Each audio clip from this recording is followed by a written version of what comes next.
For years, Dana Perino has been a beacon of ambition and grace. Her confident presence, sharp intellect, and polished demeanor became synonymous with strength and success in a demanding world. As the 26th White House press secretary under President George W. Bush from 2007 to 2009, Dana etched her name into history, becoming only the second woman to hold the role after D.D. Myers during the Clinton administration. Today, as a trusted political commentator on Fox News and a dynamic co-host of The Five, Dana continues to influence and inform millions. Behind the polished professionalism and her characteristic warm smile, however, lies a reality far more somber. For years, Dana has silently shouldered a deeply personal battle, her husband's deteriorating health. After keeping this struggle private, the resilient commentator finally shared the heartbreaking truth. In this video, we'll walk you through it. But before we dive into this chapter of her life, let's step back and explore Dana's journey and the serendipitous way she met Peter, the man who has been by her side through it all.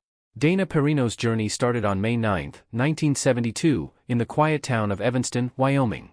Even though her family moved to Denver, Colorado, when she was just 2 years old, Wyoming stayed close to her heart.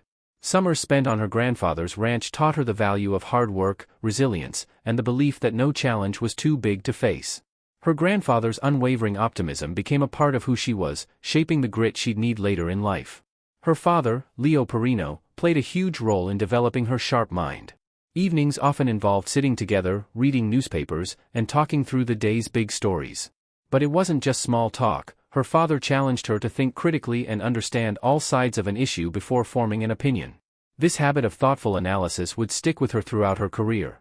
Dana took those lessons to Colorado State University, where she studied mass communication, political science, and Spanish. She didn't just stay in the classroom, she dove headfirst into the world of broadcasting. She worked for KTSC-TV, a Rocky Mountain PBS station, and juggled a grueling overnight shift at KCFR-FM radio. Balancing schoolwork with 2 a.m. wake-up calls wasn't easy, but it toughened her up and showed her what she was capable of. Her ambitions didn't stop there. Dana earned a master's degree at the University of Illinois Springfield while reporting for WCIA, covering the hustle and bustle of the state capital. The fast-paced, high-pressure environment taught her how to stay cool under fire, something that would become a signature strength in her career. From those small-town beginnings to the heart of Washington, D.C., Dana's path was built on resilience, curiosity, and a drive to understand the world around her. Her early experiences gave her the skills and confidence to navigate the challenges that came her way, setting the stage for her to become a respected voice in political media. After earning her master's degree and cutting her teeth as a reporter, Perino took a bold step into politics. For Dana, this was more than just a career move, it was a chance to be part of something bigger and make a real impact. Her first political role was as a staff assistant for Congressman Scott McInnis from Colorado. It wasn't glamorous, but it gave her a front-row seat to the inner workings of Capitol Hill. From handling schedules to managing endless details, Dana quickly learned that in politics, even the smallest tasks matter, and she made sure to do them well. Her hard work paid off when she was promoted to press secretary for Congressman Dan Schaefer, who was tackling big issues in energy policy. Suddenly, Dana was in the thick of it, dealing with complex topics that everyone had an opinion on. As you would expect, the pressure was real, every word she wrote or spoke had to be carefully considered. However, instead of being intimidated, she leaned in. These early jobs weren't easy, but they taught Dana how to communicate clearly, stay calm under fire, and think on her feet. Every challenge was a lesson, every success, a stepping stone. Little did she know, these skills would become the foundation for the high-profile career that lay ahead. When Congressman Dan Schaefer announced his retirement in 1998, Dana faced a big decision. She had been working hard in Washington, making her mark in politics, but instead of jumping straight into another role, she took a step back. She packed her bags and moved to the United Kingdom with her husband, Peter McMahon. It was a chance to breathe, reset, and see life from a different angle. Living abroad gave Dana time to reflect and refresh, but her love for politics never really left her. After 3 years away, Dana returned to Washington, ready to dive back into the action. In 2001, she took on a role as a spokesperson for the U.S. Department of Justice. She had to handle tough topics where every word mattered. The pressure was intense, but Dana's calm and steady approach helped her shine. By 2003, she was ready for the next step and joined the White House Council on Environmental Quality as Deputy Communications Director. This job was a game-changer. Environmental issues are always tricky, and Dana had to find ways to explain complicated, often controversial topics. She quickly learned how to craft smart, clear messages while navigating the political maze. With time, her hard work and strategic thinking earned her a solid reputation within the White House. Dana's career was on the rise, but her biggest challenge was still ahead. In 2007, when White House Press Secretary Tony Snow stepped down, Dana was asked to step up. The role was huge, and the pressure was enough to make anyone second-guess themselves. Dana nearly walked away, but with a push from White House Communications Director Ed Gillespie, she decided to go for it. Even then, Dana struggled with self-doubt. In a world full of Ivy League graduates, she sometimes felt like she had to prove herself more than others. But instead of letting that insecurity hold her back, she used it to fuel her drive. She made sure she was always the most prepared person in the room, reading, researching, and honing her skills. Of course, Dana's time as White House press secretary for President George W. Bush was anything but easy. The job came with constant pressure, non-stop briefings, urgent decisions, and the need to stay composed while the world watched. The stress was relentless, and after leaving the role in 2009, it left a mark. Dana experienced 2 years of persistent tinnitus. One of the craziest moments of her tenure happened in 2008 during a trip to Iraq. While President Bush was giving a press conference, a journalist suddenly threw a shoe at him. In the chaos, a Secret Service agent jumped in to protect the president and accidentally shoved a microphone into Dana's eye. She ended up with a serious bruise, but despite the pain, she kept going, no complaints, no fuss, just sheer determination to get the job done. After leaving the White House, Dana needed to figure out what was next.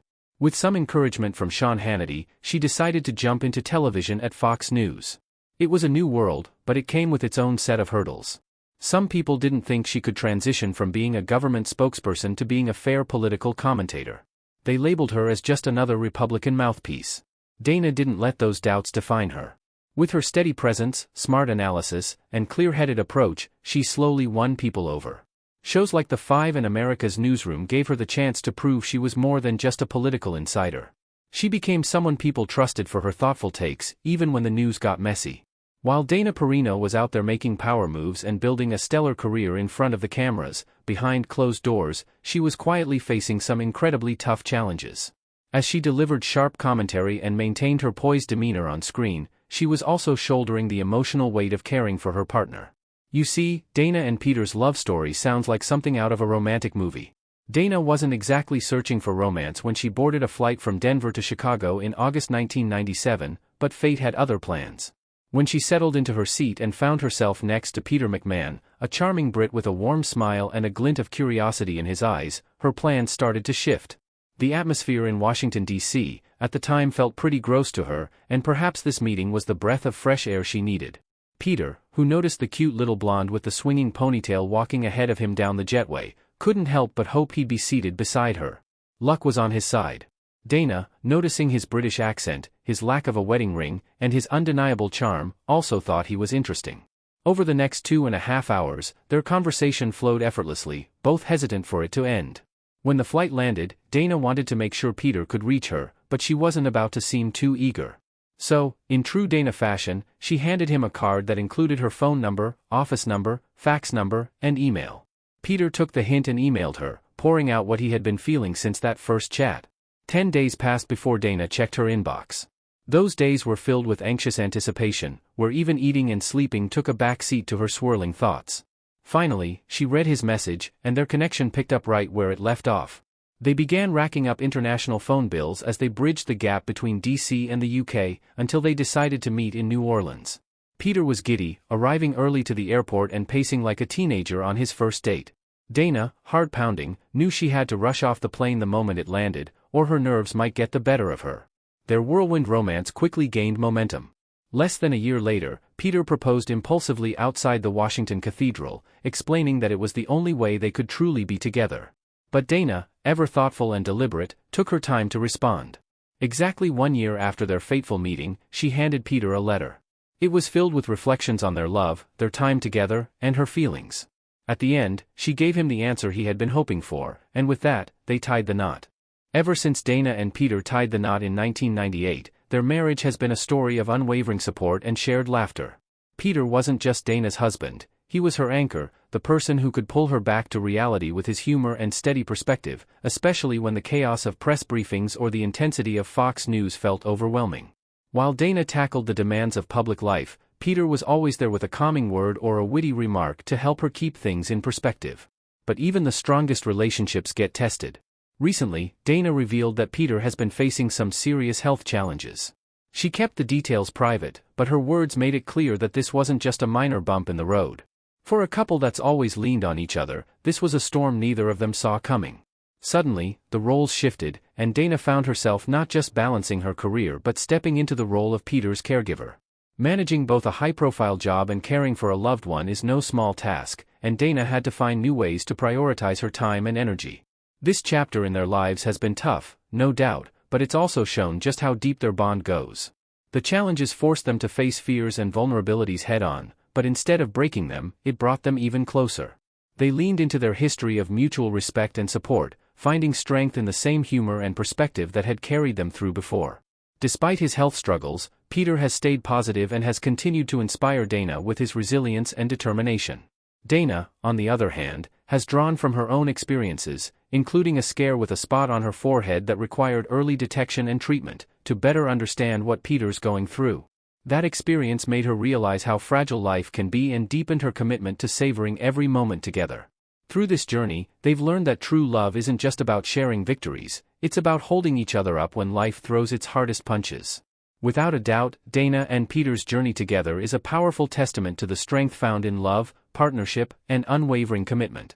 The road ahead may be uncertain, but their bond has proven time and again that when two people stand side by side, they can weather even the toughest storms.